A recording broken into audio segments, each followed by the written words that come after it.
Hello, Void. Okay, almost through my backlog. And, well, I am getting into some weird territory now. Mostly because it's weird to be critiquing another YouTube reviewer.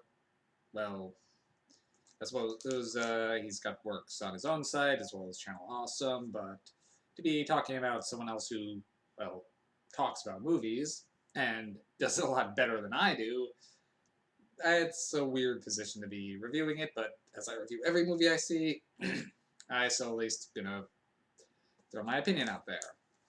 And I mean this whole thing with as much love as possible, as Brad Jones, the cinema snob, is one of the people who really got me into this. Just through watching him, a lot of other folks on Channel Awesome.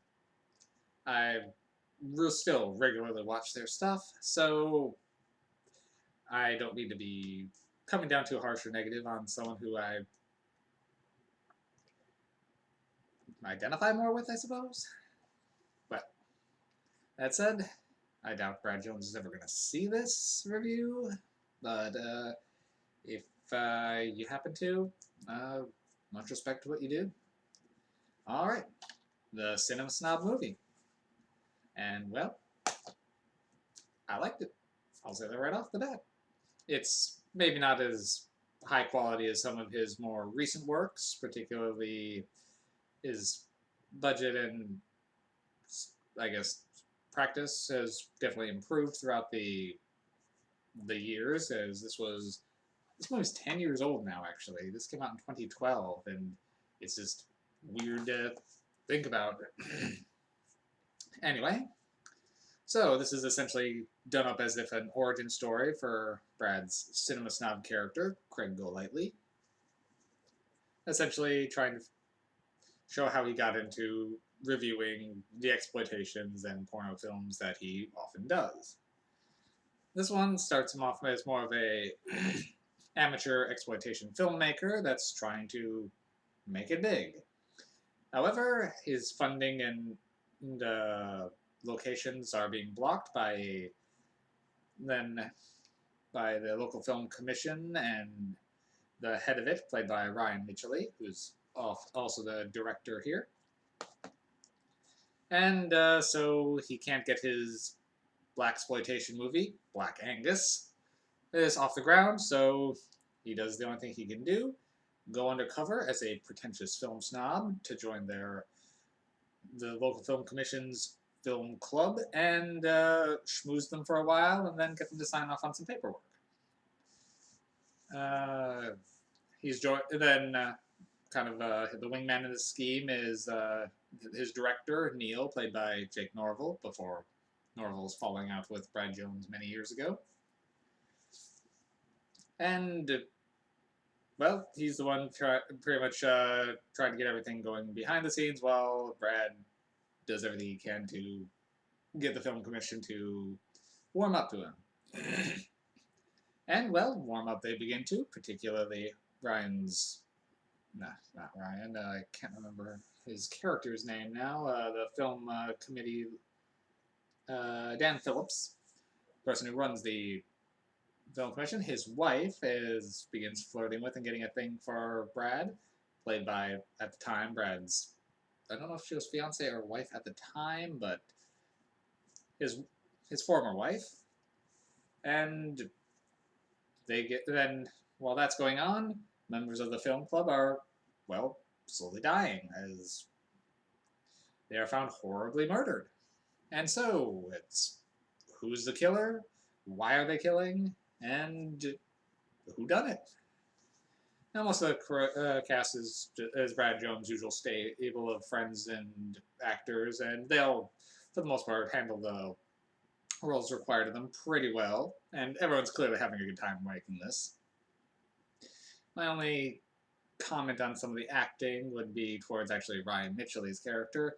I can kind of see what he's trying to do here, but he's the only one who just seems like come off as if he's acting. It's almost as if like a stage style of acting that's it's something in the voice he's doing for this character, which seems a little hollow almost, which is weird that the director's character is the only one I've actually got criticism on the direction of.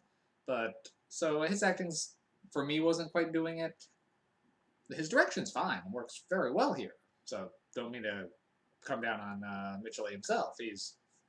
But he's definitely more suited to the behind the camera than in front of it, with the exception of his role in Sharknado 2. Anyway, train of thought. So this is definitely not a high budget movie, so I can't really critique it to some of the standards I otherwise would. I will say the storyline, I didn't guess where it was going and was definitely invested on seeing how it was. The characters did have good chemistry, particularly Craig and Nancy. And Jake was... Jake. I'm so used to calling them by the actor names. The director, Neil, is the director in the movie, not the director behind the camera. Neil is definitely a little bit more eccentric and played for laughs, but he did get a few genuine laughs out of me. The comedy in this one is more hit and miss than Brad's usual work, for me anyway. This one relied a lot on more deep cut references, which if you've been watching Brad's stuff for a while, you can pick up on a lot of them, but it's still very reference heavy. And some of these were obscure even for me, who sees a lot of films, which can make some of this movie a little unapproachable. That said, it's done in a style of... It feels like a movie that Brad would have liked to have watched. It's got that dark, gritty style of almost something of a throwback movie, and it works pretty well in that regard. I will say the makeup effects for any of the gore effects actually were decently effective. Not high caliber, but the makeup served its purpose. And they didn't linger on anything too long for it to be really picked apart. And while, yes, a lot of it was obviously low budget and just described, they definitely make it that kind of a running joke. Any of the cheap aspects, they usually have a little tongue-in-cheek humor about, and that was working. It was very self-aware in that regard. But for the most part, the movie, it is too long. It's over 2 hours, and it does not need to be. But I think even Brad has commented on that when he reviewed his own movie. That said, it was fun. I liked seeing where it was going and trying to figure out who done it. It was fun.